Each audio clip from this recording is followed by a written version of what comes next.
Hello, everyone. I must be feeling a bit camera worthy these days with all that news coverage. So celebrity. I was thinking as I was pulling together my smoothie today that I might take some time to give you guys a little smoothie course. Well, whatever you want to call it. I'm going to make a smoothie. So let's make a smoothie together. And part of this is really important for homesteaders and gardeners because some of the stuff you might not use for anything else is going to be perfect for you to use in your smoothies. So you get a lot more productive value out of your gardening when you also bring smoothies into your lifestyle. So I've got this thing set up to where you can certainly see me here, but I'm going to be bringing things up to show you. And one of the things I also want to say is that I use a Vitamix blender. I think that it is an essential part of a household. It's been about a decade ago, almost exactly, that I decided I couldn't live my life without a Vitamix and that I was going to get one as a top priority. And I'm really glad that I did. It has gone up and down through my life over the years, over the last decade of finding the best way to make those smoothies and use it for making like blended soups and other things that I might want to use it for. So we use it to make hummus with, if we make our own chickpeas, you know, that kind of stuff. Of course, you've seen that I have some videos out there that talk about making baba ganoush, things like that. So we use our tools very successfully. We use a Vitamix blender. We use an Instant Pot. We use Cuisinart ice cream machines, Cuisinart blenders. We use all kinds of things to really make it easier for us. And if we buy the correct equipment up front and pay the correct price for the best tools, then they last us for decades, rather than us having to kind of replace things every couple of years, which ends up coming out to usually the same cost, but rather than having to be inefficient with your purchases, finding the best quality things up front is good. The other thing that you can know is that if you're a really good thrifter, if you have a piece that breaks or gets messed up on a machine, especially when you're talking about these high quality machines, you can find replacement parts out there, because there are people out there cleaning out their closets, cleaning out their pantries, you know, all of those kinds of things, and discovering that a piece broke and replacing the entire machine, but knowing that there might be somebody else out there looking for the pieces that they have left. And so that's something to keep in mind when you're looking to purchase equipment for your kitchen and make it more efficient for your homestead to produce that food that you are growing in your backyard. Okay, one of the things I like to talk about is that I use what I call a starter. And so basically what it does is it gives me, even on a quick day, I mean, even on a day where, like, worst case scenario, I couldn't even get to the blender, I could just drink this, okay? Because this is just my smoothie from yesterday that I poured into a jar. What I do is I'll take, let me head over here for just a second. I drink this much smoothie every day. So when I make my smoothie each day, I pour this full for drinking. If there's anyone else in the house that's interested in having one, I fill them up a smaller jar, and then I pour everything that's left in either another jar this size, or right now I'm using this size of jar. And the other thing is that no matter what, it's very simple, even if I have access to a blender, but maybe I don't have a lot of time to pull out new things to add to the smoothie, I can still go ahead and dump this in very quickly, throw in some fresh frozen fruit or fresh ice, zip it up again, and then I've got a fresher smoothie. Now, one of the things that's really important to keep in mind, I talk a lot about, especially we just recently talked about it on the podcast, and that is there is a spectrum of nutritional value. So every single thing you do to a vegetable decreases the nutritional value of that vegetable. And one of the things to keep in mind is that that can go all the way from pulling it out of the ground, eating it, getting, you know, some dirt, you know, whatever, all the way to the point of turning it into taking corn and turning it into corn syrup to make soda waters out of. Okay, so the spectrum can be very broad, but every day that produce sits in the refrigerator wilting, it gets a little less nutritional value. Every day after it's been cooked or blended or whatever, it starts to lose its nutritional value. So as raw and as early as you can eat it is going to be your best bet. Okay, now getting back to some of the conversations about using stuff out of your garden that you might not use for other things. This time of year, I'm pretty much just pulling any of the greens that I have out of my own personal garden and just throwing them into a bag. Even to the point of some of my greens may have aphids on them. They have lots of holes in them. They might be a little bit, let's just take a look.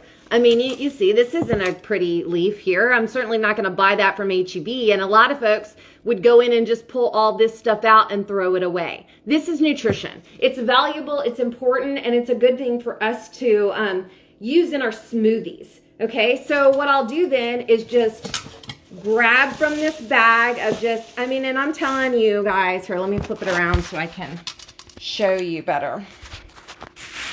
I'm throwing in these bags just all the like scraps of whatever I have coming out of the garden. And then in order to make that go into my smoothie, I'll drop it in a bowl. And look, I've got some spearmint here. So if I cut basil or spearmint or parsley, all of that stuff can go in with no problem. I'm going to drop it into my bowl. And then I'm going to douse this bowl with water to get all the sand, you know, the aphids, any of that extra stuff out of there. So here's another one you can see where, look, I've got this celery that the leaves are kind of gross. So I can just cut the top of this off right here and then throw this stalk of celery in there, which is going to give, and I like to use, when you're harvesting your cucumbers, the ones that start to close off on the end like that, they didn't get pollinated well, and so they're not going to grow any better than this. So you might as well just take these kinds of things and throw them into your smoothies, okay? And then I also always keep my beets, and I actually separate. One thing to know about root vegetables is root vegetables are going to stay fresh and crisp longer if you take the tops off before you put them in the refrigerator. So basically separate your tops into one bowl and your bottoms into another bowl, and then use them how you might use them. So if you're talking about radishes, you might use that for some sort of, I'm going to flip this back around again. So if you're using it for radishes, you might use that for like some kind of a soup or green mixture or something like that. So put that into a separate bag than what you're going to use for your smoothies. I'm not a fan of using most brassicas in my smoothies because they have that kind of, oh, I don't know, broccoli-ish taste, and that's not very good in a smoothie. It's not fresh enough, it's not bright enough, it's not sweet enough, okay? One of the things to keep in mind if you're making smoothies for people that are scared of green stuff or brown stuff, I mean, look at my stuff here. It's kind of green, brown, red. If I shook it up, it's mostly just going to turn into kind of a brown gloppy mess. If people are afraid of that you're serving your smoothies to, like your children, or just someone you're kind of trying to introduce us to drinking smoothies on a regular basis, using beets is a really good way to change the color. Be careful with beets though.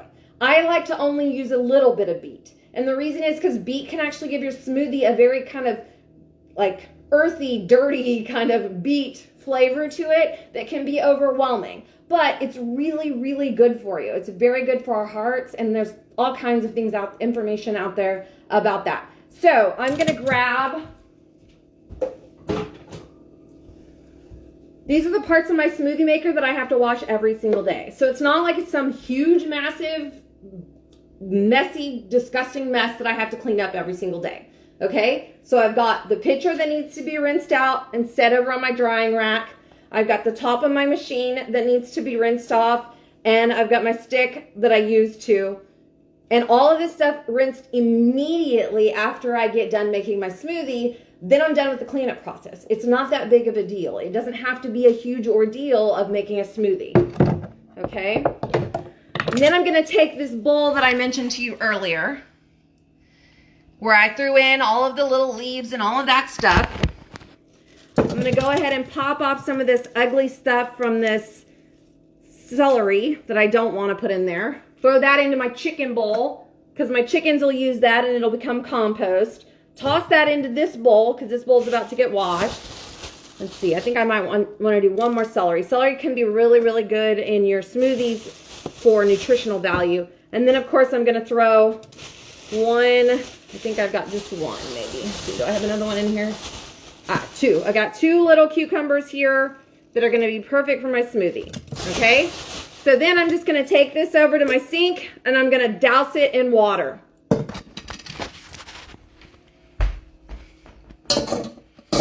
All right. So really the idea is, now I don't want to show you my sink right now because it's not that clean. It should be better clean, but it's not that clean. It's just real life, okay?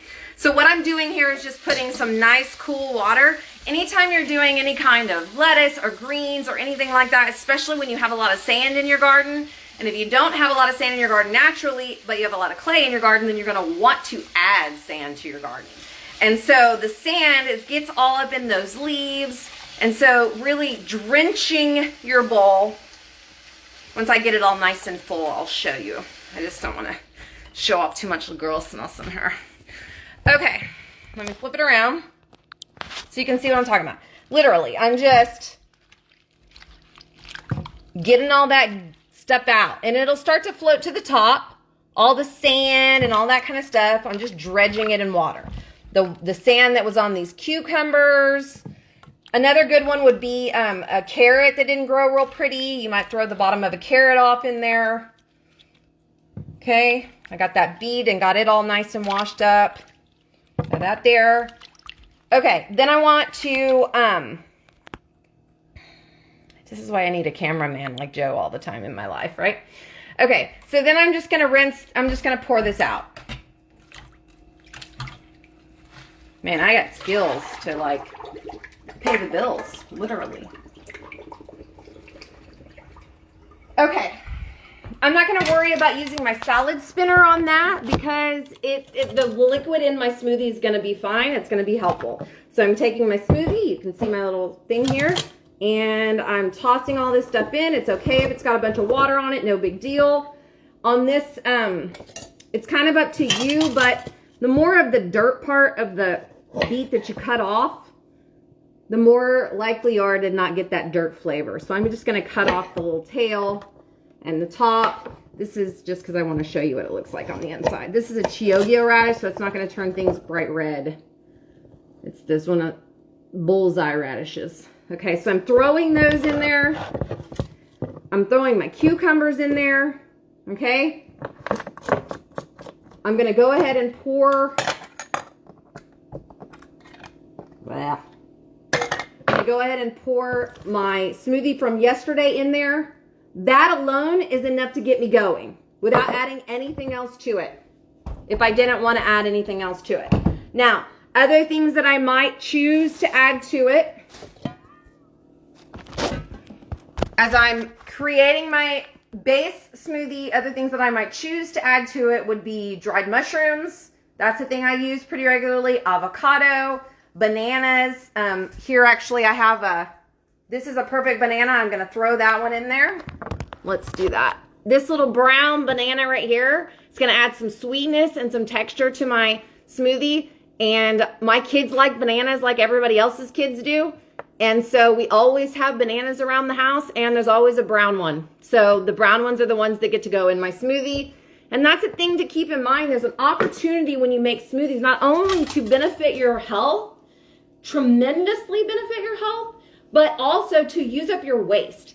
So some of that waste that goes to the chickens, some of that waste that you could actually use to put in your body. That's a little bit about what I'm talking about today and why I'm talking about using all those little like scrubby little pieces of stuff, because that's going to give you some nutritional value. Now, other things that I might use are elderberry syrup. I use elderberry syrup. I use canned peaches. I use canned pears. Let's see. Yes, I use coconut water. I keep one of these in the pantry that's shelf stable. And then once I open it, then I can pour it in. Now this is going to be really helpful for keeping your smoothies smooth enough to where you don't have to use straws. And you can just drink it right out of the cup. So I put a lot of liquid inside of mine. I also put in mango. Mango is very healthy, so frozen organic mango. And I also put in frozen organic berry blend. Very, very important nutritional fruits that are very helpful to us. I'm gonna use this one because it's already the last of the bag. All right. And then I will take a bowl too and add in a little bit of ice if I need to add some ice into it. One of the things about the Vitamix blender that's important to keep in mind is that the Vitamix blender was intended to where you could actually blend at the high volume there a soup, like actually make the soup a warm soup. And so if you're not careful with keeping it cool, it'll actually heat stuff up. It'll actually start trying to cook your smoothie at the bottom. So keeping it with ice and cool water in it while you're getting it nice and blended up is really important. Okay, so I'm just gonna add in the last of these little berry schmidgels or whatever's at the bottom of the bag in there. Schmidgels, is that a word? Schmidgels. Okay, and then of course the mango. There's other ones you can add, but they don't have as much nutritional value, and I'm not a huge fan of their flavor anyways. Sometimes you might want to add something with a little more tartness in it if you're getting a little too muddy on your smoothie, and you don't like muddy, meaning well, the flavors are too mixed up and they're not a really nice, good, clear, clarified flavors. Add lime juice in. I like fresh lime juice, of course. That's one way to help out with that. The other thing that I do, hold that thought. Coming over here to my fridge. Nobody judge my kitchen. Wow, where is it? Let me find it. Okay, because this is important. Okay, I'm back. All right, I have been purchasing elderberry syrup from a local gal here in Corpus Christi area. Her name is Hannah Cummins, and her product is called Mrs. C's Wellness Wonder Elderberry Syrup. And she actually trades with me for vegetables, so I feed her family vegetables, and she makes sure that I have some good immunity-boosting syrup. I do pour some of this every single day, kind of whether I'm doing my starter again or whether, it doesn't matter. I just pour a little bit more of this in every single day, which means every single day I'm getting some elderberry syrup, okay? So let's get to blending on this, and then let's see how we go from there. I've already put in all my frozen stuff except ice. I may add ice at the end.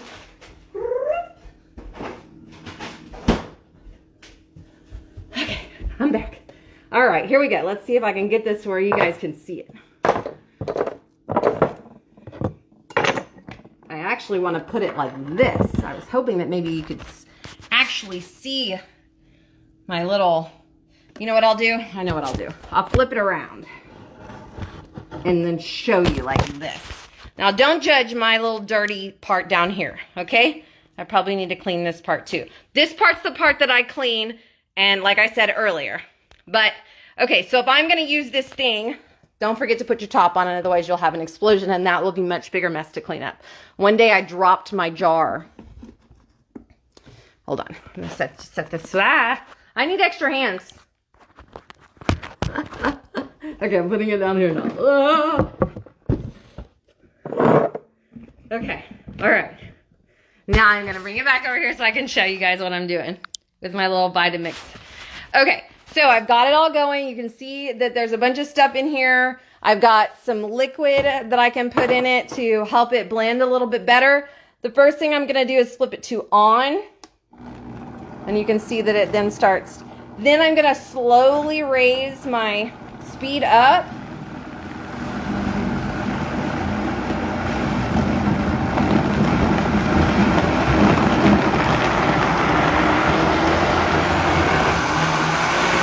Okay, once I've got my speed to the top, then I'm going to kick it into high.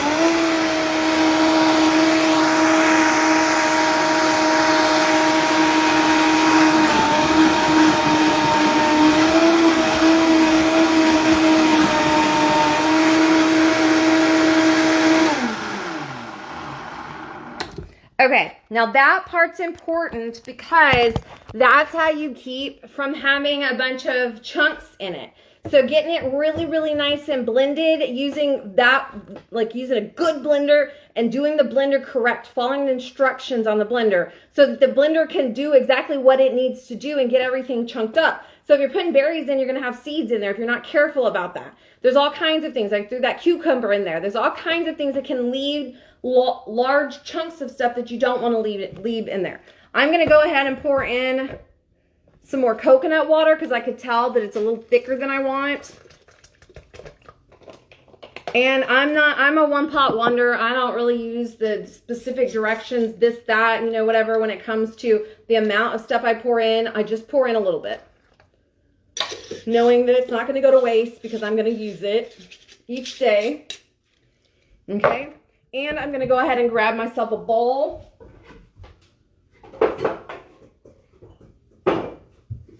And I'm going to get a handful of ice from the freezer.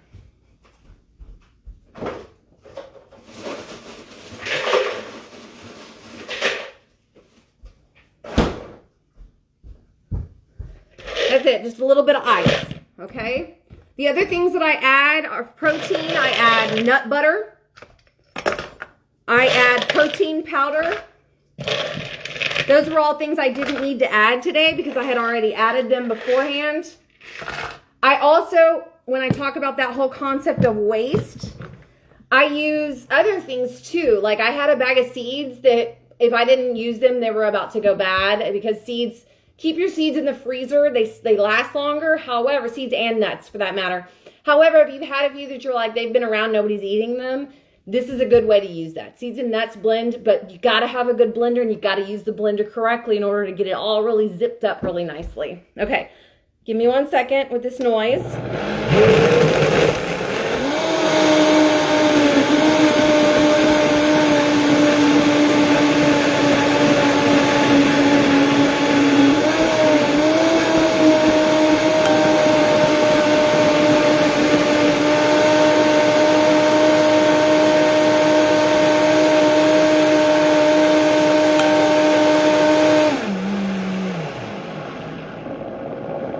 Okay, so I've got it really nicely blended up here. I did a really good job of getting it nice, even to the point of where this part like floats. It's so, you see how it's floating? So it's really smooth. It's really liquidy. It's got lots of liquid in it.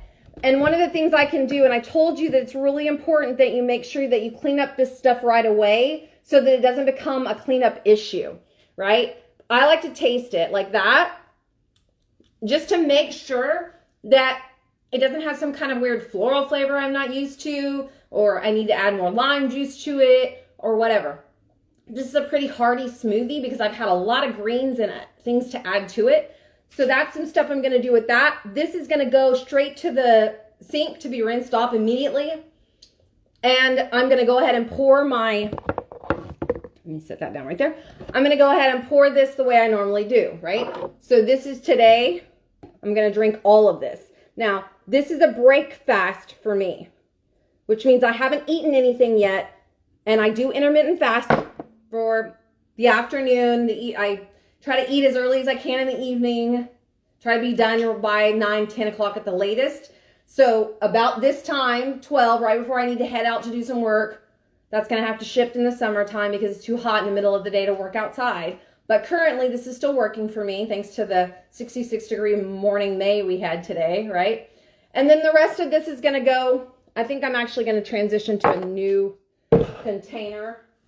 Because that's one thing, because the interaction that you as a human put with something every single day is how you introduce pathogens to things.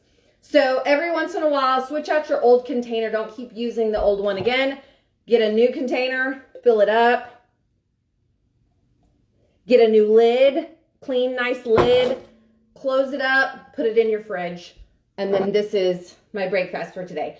After I take this, drink this whole thing, this is a solid meal, okay? I'm going to be full. I'm going to have energy. I'm going to have gotten some protein in me. I'm going to go ahead in there now and take my supplements, take all my supplements. Then I don't need anything but water until dinner time. And at dinner time, I can have a beautiful farm-to-table dinner with all the cheesy, bready goodness that I want, and then get back to my life and enjoy my evening and all of that kind of stuff. So that is really all I have for today, but I just was thinking to myself, I think I want to show off my smoothie making because I really like my smoothie making. I'm very proud of it. So if you have any questions, just drop them down there and I'll pop back on. Let me know you came on to say hi. If you're listening to this in a replay, just hashtag replay. And I will definitely get it put up on my YouTube channel as well so that you can catch it later on. Love you guys. Have a great day. Mwah.